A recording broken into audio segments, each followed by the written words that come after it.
ગીતો ગઝલો લખું છું, ગુજરાતીમાં લખું છું, એટલે હું ગુજરાતીમાં જ બોલીશ. ગઝલનો એક શેર અને એક મુક્તક રજૂ કરું છું અને પછી કારણ કે આપણે બીજા બધાને પણ સાંભળવાના છે. શેર છે કે મારી તરસ જો કોક દી તારી તરસ બને, મારી તરસ જો કોક દી તારી તરસ બને તો આપણી આ જિંદગી કેવી સરસ બને.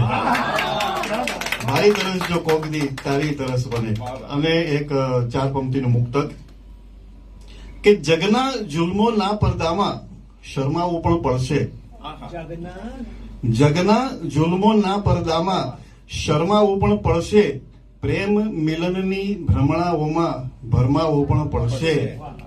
જગના જુલ્મોના પડદામાં શરમાવું પણ પડશે, પ્રેમ મિલનની ભ્રમણાઓમાં ભરમાવું પણ પડશે.